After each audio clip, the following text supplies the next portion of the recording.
இன்றைக்கி அடை எப்படி பண்ணுறதுன்னு பார்க்கலாம். இது ஒரு high protein rich breakfast. 1/2 cup idli rice எடுத்திருக்கேன். ஒரு 1/2 கப் கடலைப்பருப்பு, 1/2 கப் பாசிப்பருப்பு, ஒரு 1/4 கப் உளுந்து, 1/3 கப் ஆஃப் கீன்வா, ஒரு 8 காஞ்ச மிளகா. இது ஒரு 2 வாட்டி வாஷ் பண்ணிவிட்டு ஊற வச்சுக்கலாம். ஒரு 3 hours ஊற வச்சு எடுத்துக்கலாம். அப்புறம் அரைக்கலாம்.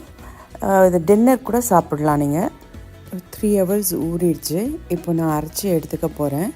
இதில் ஒரு 1 inch ஆஃப் ஜிஞ்சர், அப்புறம் ஒரு டீஸ்பூன் ஜீரகம், கொஞ்சம் கருவேப்பிலை, இது எல்லாத்தையும் ஆட் பண்ணி அரைச்சி எடுத்துகிட்டு வந்துடலாம். கொஞ்சம் குறைன்னு தான் அரைக்கணும்.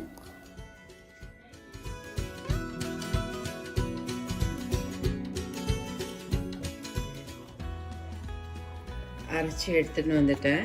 அது இப்போ இந்த அரைச்ச மாவில் கொஞ்சம் குறைன்னு தான் அரைக்கணும்.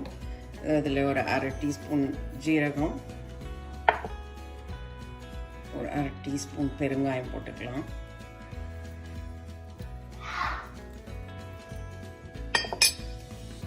இதையும் மிக்ஸ் பண்ணிக்கலாம். சால்ட்டும் ஆட் பண்ணிக்கோங்க. இப்போது ஊற்றிக்கலாம். நம்ம அடை இதை கலக்கிட்டு அடை ஊற்றிக்கலாம்.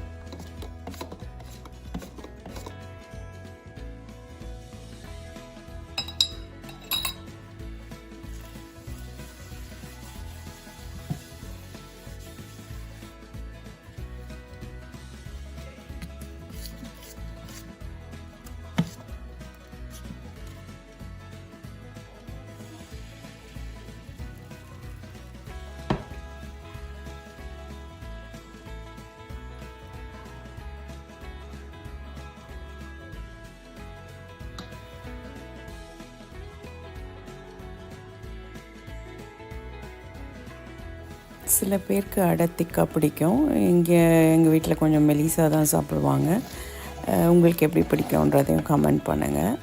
இன்றைக்கி எங்கள் வீட்டில் தொட்டுக்கிறதுக்கு மிளகா பொடியும் தேங்காய் சட்னியும். நீங்கள் எதோட ப்ரிஃபர் பண்ணுவீங்கன்றதையும் கமெண்ட் பண்ணுங்கள். அப்படியே மறக்காமல் எங்கள் சேனலையும் சப்ஸ்கிரைப் பண்ணுங்கள். சேனலோட பேர் சந்துஸ் கிச்சன்.